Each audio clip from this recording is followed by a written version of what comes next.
اچھا جی، ہم قربانی کے مسائل اگر سیکھتے ہیں اور عید کے مسائل تو کیا فائدہ ہوگا؟ سنیے حدیث، دل کی محبت کے ساتھ سنیے گا۔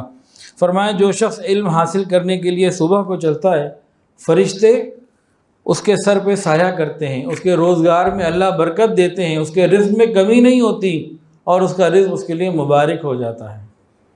اتنے فائدے ہیں۔ اور ایک حدیث کے اندر آتا ہے، دو بھائی تھے، ایک نبی علیہ السلام کے ساتھ رہتا، دین سیکھتا، اور دوسرا مال بناتا، مال کماتا۔ وہ جو کماؤ تھا نا، وہ ایک دن جو ہے نا نبی علیہ السلام کے بعد تشریف لائے، کہنے لگے یا رسول اللہ، سارا دن میں کماتا رہتا ہوں، محنت مزدوری کرتا ہوں، یہ آپ کے ساتھ دین سیکھتا رہتا ہے۔ تو انہوں نے تو کسی اور رنگ میں بات کی۔ نبی علیہ السلام نے فرمایا، انہوں نے تو شکایت کی تھی نا، نبی علیہ السلام نے فرمایا شاید تجھے اسی کی وجہ سے رزق ملتا ہو، تو آپ دین کا کام کریں، ڈٹ کے کریں، رزق کی تنگی کا عرش والے سے بالکل خوف نہ کریں۔ آپ دین کا کام سنت کے مطابق کریں، تقوی کے مطابق کریں، ڈٹ کے کریں، اللہ آپ کو وہاں سے رزق دے گا، خدا کی قسم جہاں سے انبیاء کو دیا اس نے۔ پیچھے نہیں ہٹنا، کریں کام، پھر اللہ دیں گے انشاءاللہ۔ اللہ بڑے کریم۔ اللہ کہہ رہے ہیں کہ تم دین کا کام کرو، دین سیکھو، میں دوں گا، تو ہمیں ٹینشن کیا ہے بھائی؟ کریں گے جی، دین سیکھیں گے انشاءاللہ۔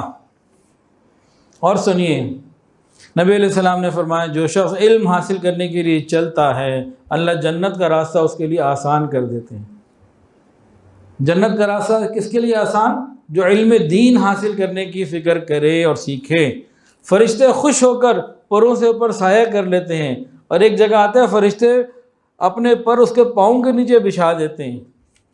یعنی قربانی کے، عید کے یہ مسائل سیکھنے میں یہ ساری فضیلتیں ہمیں مل جائیں گی۔ تو اب کیا خیال ہے؟ نیتیں کر لی ہم نے اچھی دین سیکھنے کی، تب آگے ہم سیکھتے جائیں، پڑھتے جائیں، اور اللہ سے مانگیں یا اللہ یہ ساری فضیلتیں اور اس کے علاوہ اور جو فضیلتیں ہیں علم دین سیکھنے سکھانے کی، ہم سب کو عطا فرما۔ ایک فضیلت تو بڑی پیاری ہے، اللہ تعالیٰ اس کو سرسبز و شاداب رکھتا ہے جو اللہ کے نبی کی بات کو آگے پہنچاتا۔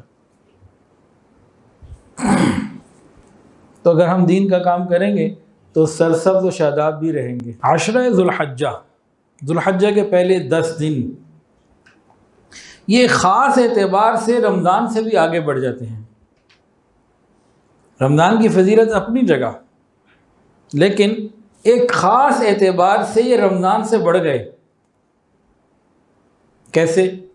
اللہ تعالیٰ نے اس عشرہ ذوالحجہ کی قرآن پاک میں قسم کھائی ہے، رمضان کے نہ پورے مہینے کی کھائی، نہ کسی ایک عشرے کی کھائی۔ والفجر ولیال عشر، تو اس اعتبار سے یہ رمضان سے بھی آگے ہیں۔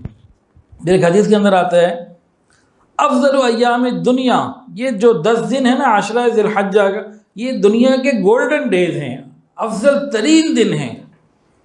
لیکن ان گولڈن ڈیز کو یوٹیلائز کرنے کے لیے، قیمتی بنانے کے لیے ہمیں نبی علیہ السلام کی سنتوں کو سیکھنا ہوگا۔ تو ان دنوں کو گولڈن بنانے کے لیے کہ ہمارے حق میں بھی گولڈن بنے نا، ہمارے نامہ اعمال میں یہ گولڈن ہو، بالکل ممتاز، تو ہمیں کچھ سیکھنا بھی ہوگا، کرنا بھی ہوگا۔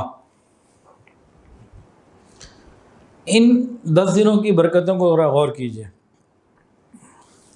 یہ جو راتیں ہیں نا، ولیال عشر، 10 راتیں، یہ ہر رات شب قدر کی مانند ہے۔ رمضان میں تو پورے مہینے میں ایک، اور وہ بھی تلاش کرنے سے ملے گی، اور اس کے بارے میں تو اناؤنسمنٹ اوپن ہے، ہر رات شب قدر کی مانند ہے۔ اور ہم بیٹھے ہیں یوٹیوب پہ اور فیس بک پہ اور چیٹ، ادھر ادھر کیا کیا ویڈیو گیمز کھیل رہے ہیں۔ یہ راتیں ایسی نعمت والی ہیں، اور یہ دن کیسے ہیں؟ ہر دن کا روزہ 1 سال کی عبادت کا ثواب۔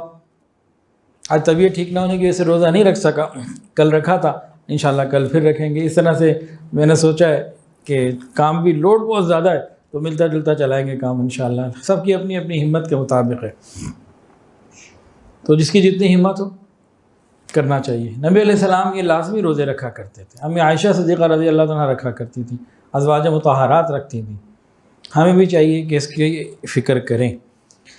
تو روزانہ عبادت کا ثواب 1 سال کی، ایک روزہ رکھا 1 سال کی عبادت کا ثواب۔ اور جو 9 ذوالحجہ کا روزہ رکھے گا 2 سال کے گناہوں کی معافی، 1 سال اگلا ایک پچھلا۔